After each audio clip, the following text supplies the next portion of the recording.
اس میں اب جیسے جیسے الیکشن قریب آ رہے ہیں تو ذہنوں سے مختلف قسم کے سوالات اٹھ رہے ہیں۔ بعض لوگ تو یہ کہہ رہے ہیں کہ ہم تذبذب کا شکار ہیں کہ ووٹ دیں کہ نہ دیں۔ بعض لوگ یہ کہہ رہے ہیں کہ ایک طبقہ یہ کہنا شروع ہو گیا ہے کہ ووٹ تو ناجائز ہے، یہ تو مغربی طرز حکومت کے پیداوار ہے اور مغربی جمہوریت کفر ہے، لہذا ہم تو ووٹ نہیں دیں گے۔ بعض یہ کہتے ہیں کہ 70 سال سے ہم آزما کے تھک چکے ہیں، وہی سیاسی پارٹیاں، وہی جماعتیں پاکستان کے اندر بار بار آ جا رہی ہیں اور کسی اچھے لوگوں کو آگے آنے کا موقع نہیں دیا جا رہا، لہذا ہم تو تھک چکے، ہم ووٹ نہیں دیں گے۔ بعض خواتین کی طرف سے یہ سوال آ رہے ہیں کہ خواتین کے لیے ووٹ دینے کا شرعی حکم کیا ہے، اور اگر عورت عدت کے اندر ہو تو کیا ووٹ دینے کے لیے وہ جا سکتی ہے یا نہیں جا سکتی؟ تو خیر مختلف قسم کے یہ سوالات ہیں۔ سب سے پہلی بات تو یہ ہے، ہم اس بات کو جاننے کی کوشش کرتے ہیں کہ ووٹ کی شرعی حیثیت کیا ہے۔ آیا شریعت میں، اسلام میں، مذہب میں اس کے متعلق کچھ تعلیمات ملتی ہیں کہ نہیں؟ تو جہاں تک ووٹ کے لفظ کا تعلق ہے، ووٹ کا لفظ یہ انگریزی زبان کا لفظ ہے۔ قرون اولیٰ میں، عہد نبوی، عہد صحابہ، عہد تابعین میں اس جیسی اصطلاح کا ہم معنی کوئی لفظ ہمیں نہیں ملتا، الا یہ کہ سیاسی بیعت کے لفظ کو اس کے ساتھ جوڑا جائے، باقی ووٹ کا لفظ قرون اولیٰ میں نہیں ملتا۔ تو یہ انگریزی زبان کا لفظ ہے جس کا مطلب ہوتا ہے رائے دہی اور انتخاب کرنا، اور یہ ووٹ حکمران کو انتخاب کرنے کا ایک طریقہ کار ہے، اس لیے اس کو ووٹ اور الیکشن کہا جاتا ہے۔ شریعت چونکہ ایک عالمگیر مذہب ہے، ہمارا مذہب اسلام زندگی کے ہر شعبے کے متعلق ہدایات دیتا ہے۔ ہمارا مذہب صرف نماز، روزے اور مسجد کے حد تک بند نہیں ہے، بلکہ معاملات میں، معاشرت میں، حکومت کے معاملات میں بھی ہمیں ہدایات دیتا ہے۔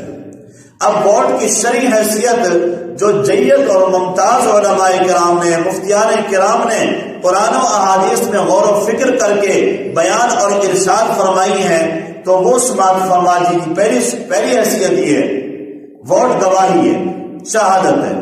نمبر 2، ووٹ سفارش ہے۔ نمبر 3، ووٹ مشترکہ حقوق کی وکالت ہے۔ نمبر 4، ووٹ مشورہ ہے۔ نمبر 5، ووٹ امانت ہے، اور نمبر 6، ووٹ سیاسی بیعت ہے۔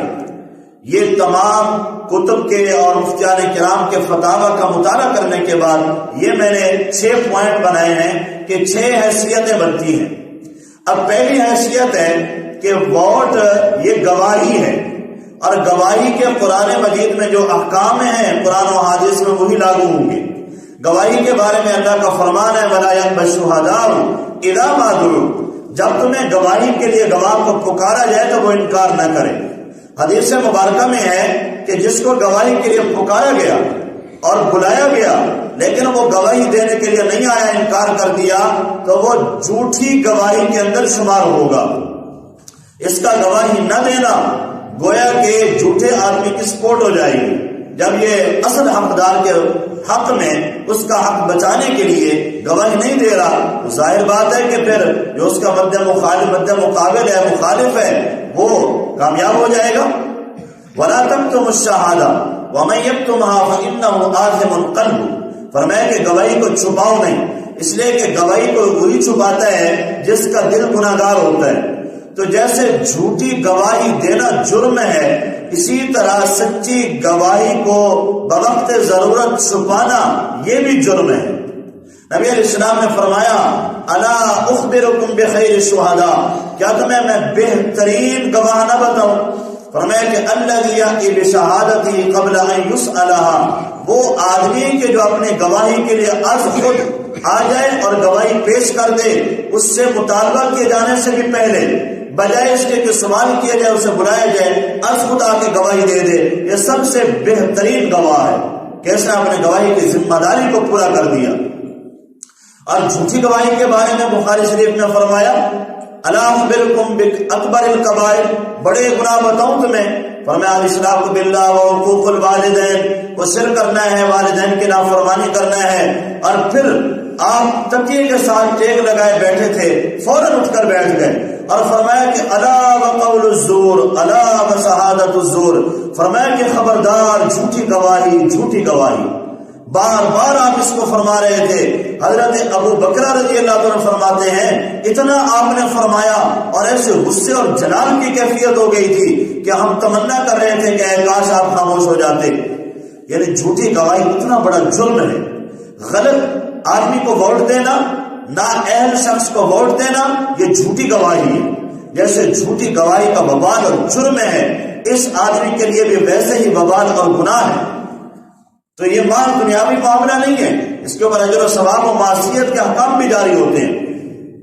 تو دوسری حیثیت ووٹ کی سفارش کی، ہم جس کے حق میں ووٹ دے رہے ہیں گویا کہ ہم یہ گواہی دے رہے ہیں کہ یہ ہماری نظر میں، ہمارے علم کے مطابق یہ آدمی دین کے اعتبار سے، اخلاق کے اعتبار سے، صالحیت اور صلاحیت کے اعتبار سے موزوں ہے، مناسب ہے، لائق ہے، بہتر ہے، یہ اس چیز کا اہل ہے، اور ہم اس کے حق میں سفارش کر رہے ہیں کہ اس کو اس عہدے پر لگایا جائے، اور ہم سے گویا کے ووٹ کے ذریعے مشورہ طلب کیا جا رہا ہے، اور ہم یہ مشورہ دے رہے ہیں ہاں یہ اس بات کا اہل ہے اور اس کو منتخب کیا جائے، اور اس کو ملک و ملت کی باغ ڈور اس کے حوالے کر دی جائے، ملک کی امانت، قوم کی امانت اس کے سپرد کر دی جائے، اور گویا کے ووٹ کے ذریعے ہم بیعت کر رہے ہیں۔ پہلے زمانے میں جیسے قرون اولیٰ میں بیعت ہوا کرتی تھی، اور بیعت ایک تو ہاتھ پر ہاتھ رکھنے سے ہوتی ہے اور ایک غائبانہ بھی ہوتی ہے، تحریری طور پر بھی ہوتی ہے،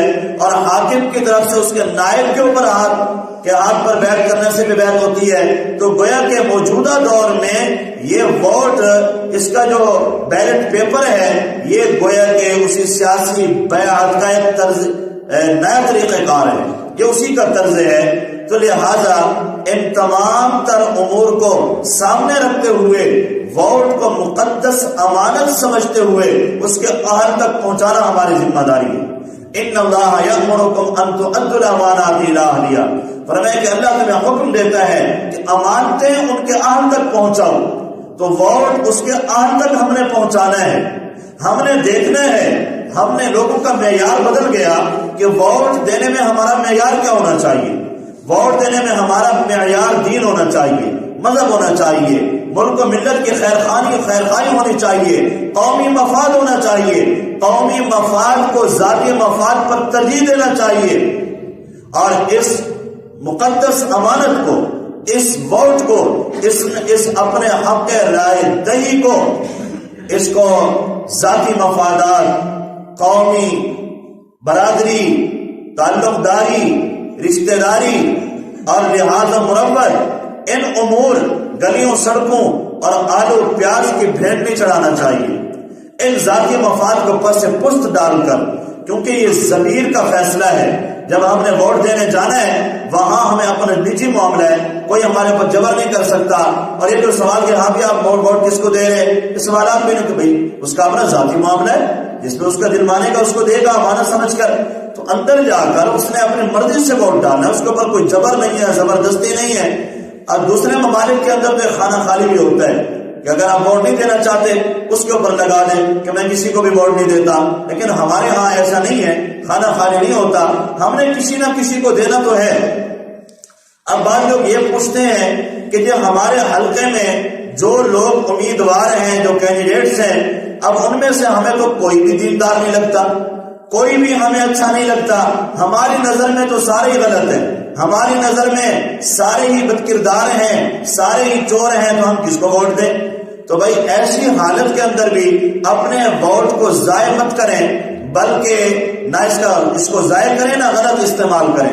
ان میں سے جو آپ کو کم شریر لگتا ہے، جو ان میں سے آپ کو کچھ بہتر لگتا ہے، آپ اس کو ووٹ دے دیں۔